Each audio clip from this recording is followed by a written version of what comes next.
buhay. Ayan o, yan yung sinasabi nating prosperity guys. Paldo-paldo talaga ito sa biyaya mga kapiksi. Paldo-paldo sa biyaya, paldo-paldo sa kasaganaan, paldo-paldo sa kaperahan. This is a very prosperous energy for some of you guys. Kaya i-mind nyo na to. And always kayo mag-affirm guys, no? Money, money come to me. Palagi ako may pera, palagi ako nagkakapera. I'm the king of abundance. I'm the queen of abundance. I-comment nyo na yan sa comment section. And pwede rin kayo guys makinig ng mga pampaswerte subliminals natin, no?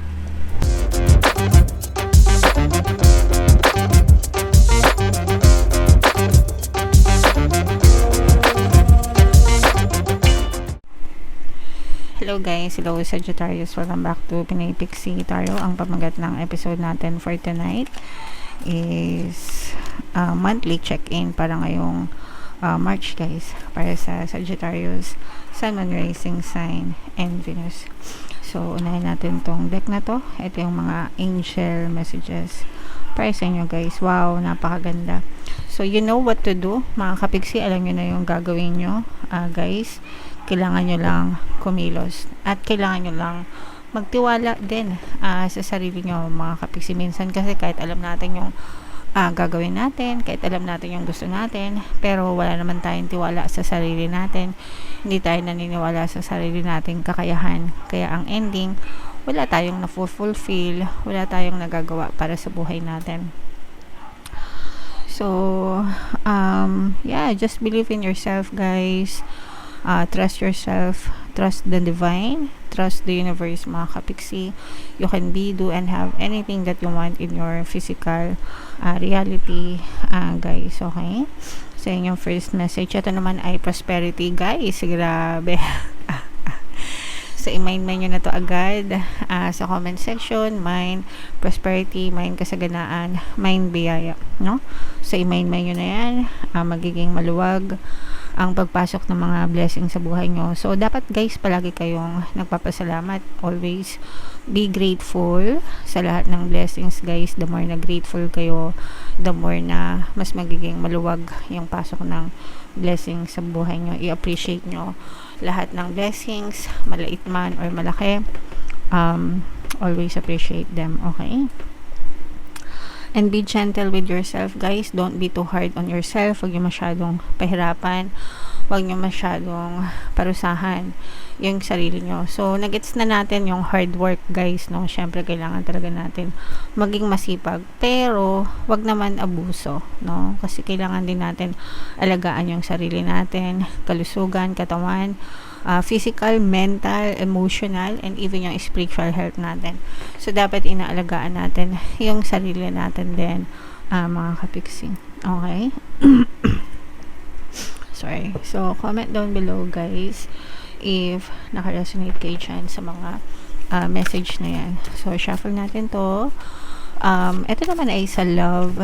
Tingnan naman natin yung mga naka-impluensya sa love life nyo guys.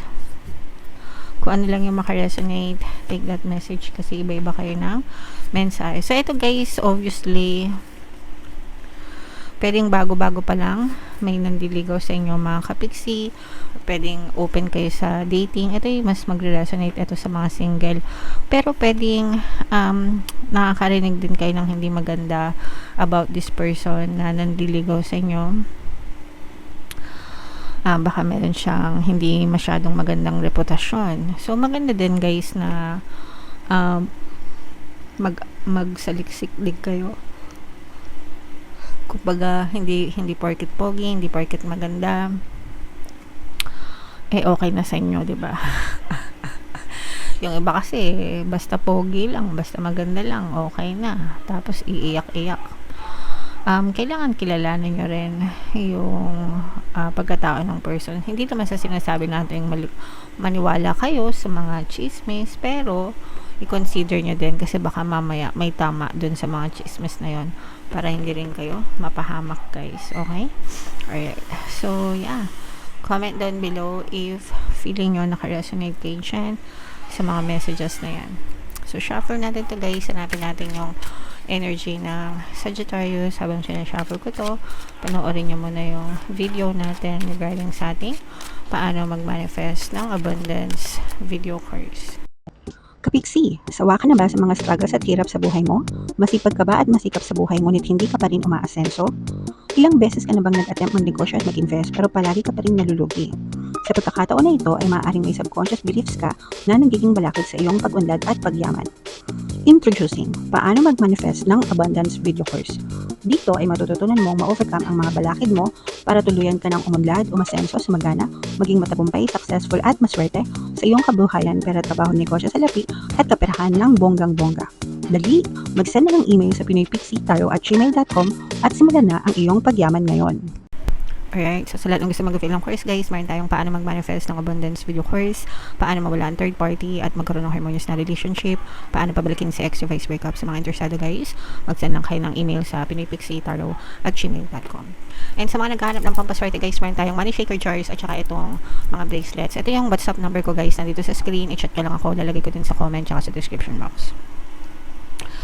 So, Sagittarius kayo ay represent ng Queen of Wands. Kung ano lang yung makaresonate mga kapiksi. So, ito guys, nagkakaroon kayo ng peace of mind paunti-unti, no?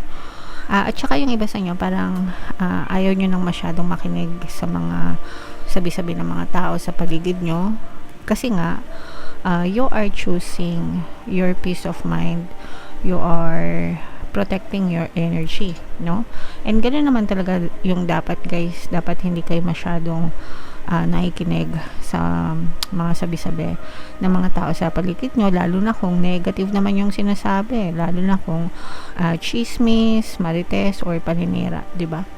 You should keep away yourself from those people guys para hindi kayo mahawahan ng kanigahan, no? So, tama yung ginagawa niyo mga kapiksi. And ito naman guys, ibig sabihin nito, you are finding comfort sa feeling ng ibang tao. Ibig sabihin, you have a lot of close friends, no? Marami kayong mga close friends, close family members, no? Meron kayong comfort zone na tinatawag in terms of relationship. So, kahit na konti lang yung kaibigan nyo, pero komportable naman kayo and masaya naman kayo sa kanila. Nagkakaroon kayo ng peace of mind, kapayapaan, nasasabi mo yung mga worries mo sa kanila without being judged, no? So, treasure yun para sa inyo, Sagittarius. And eto guys, ready na kayo para mag-take action dun sa mga plano nyo, no? So, kung ano man yung mga plano nyo or kung meron man kayong mga plano nowadays guys, no? So, syempre maganda na may plano, pero maganda din na you take action. Kasi ano naman silbi ng plano kung hindi a-action, di ba? So, dapat may action. So, yung iba sa inyo, ready na kayo para mag-move forward sa mga plano nyo mga kapiksi. And ito yung plano nyo, no? These are your parang new plans, new strategies, new ideas, no? And i-explore nyo, no? And yeah, sabi ko nga, you must carry out your plan mga kapiksi. Pero isa lang ang sure dito guys, alam nyo talaga kung ano yung gusto nyo. Kumbaga mas malinaw na yung isip nyo, kaya nga kayo nagplano. Mas may direction kayo, mas clear sa isip nyo kung ano yung gusto nyong gawin or kung ano yung gusto nyong marating. And mga kabangon kayo, ito yung magiging hudyat ng pagbangon nyo. Hudyat ito ng bagong simula, hudyat ito ng bagong pagbangon, bagong pag-asa. Mas na-motivate kayo ngayon guys, no? Lalo na kung nanggaling kayo sa hindi masyadong kagandahan na past mga kapiksi. So, parang you're taking charge of your destiny, pagbangon, pagbawi, guys. And ito mga kapiksi, parang may umaalalay sa inyo, lalo na kung meron kayong mga mentor. Maganda yan guys, no? Parang meron kayong mentor, coach na counselor, ganyan, na nagbibigay sa'yo ng gabay. For some of you, pwede mga spirit guides nyo rin, no? Yung gumagabay sa inyo. And yung iba naman sa inyo, talagang pwedeng mga kakilala nyo. Sabi ko nga, diba, meron kayong comfort zone, mga kaibigan, kapamilya na malalapit sa puso nyo. Pwedeng sila din yung gumagabay sa'yo and umaalalay sa'yo sa pagbangon mo sa buhay, Sagittarius. And ito guys, yung iba sa inyo guys, parang nararamdaman ko rin na punong-puno kayo ng pagmamahal right now. You're very compassionate.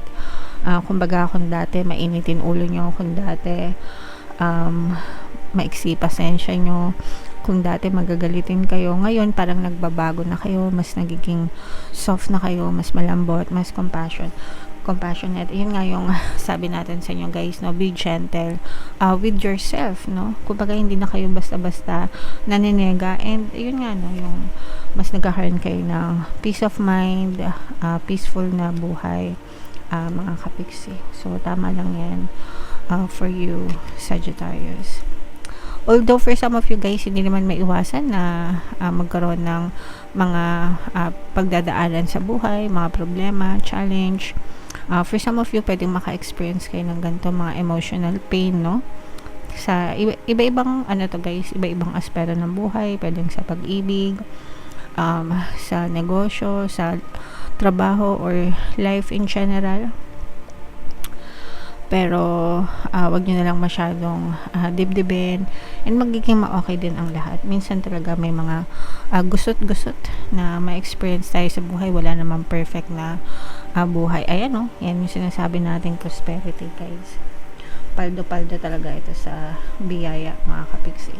Paldo-paldo sa biyaya, paldo-paldo sa kasaganaan, paldo-paldo sa kaperahan. This is a very prosperous energy for some of you guys, kaya i-mind nyo na to, and always kayong mag-affirm guys, no, money come to me, palagi ako may pera, palagi ako nagkakapera, I'm the king of abundance, I'm the queen of abundance. I-comment nyo na yan sa comment section, and pwede rin kayo guys makinig ng mga pampaswerte subliminals natin, no, yung mga money pampaswerte natin dito guys, yung siksik, liglig, umaapaw na biyaya, panghatak ng blessings, hindi ka na maubusan ng pera, no? Lahat yun, puro mga money affirmations yun guys, para talagang sumagana kayo, no? Meron din tayong pang negosyo and pang good luck guys. So lahat yun guys, ginawa ko para makatulong sa inyo, pero syempre wag kayong tatamad-tamad, and wag kayong nega, no? Para hindi masayang yung mga affirmations sa subliminal. Kumbaga binuboost lang ng subliminal yung kasipagan nyo sa buhay, mga kapiksi. Okay? So i-mind nyo na itong mga sandamakmak na blessing sa kaperahan, mga kapiksi. Alright? And comment down below if naka-resonate kayo sa Sagittarius. Ito yung ating 2026 kapalaran guys. Ito naman yung ating success stories ng paano mag-manifest ng abundance video course. Ito yung ating video guys about money shaker jars. Thank you for liking, sharing, and subscribing. See you next time. I love you all. Have a nice day. Bye-bye.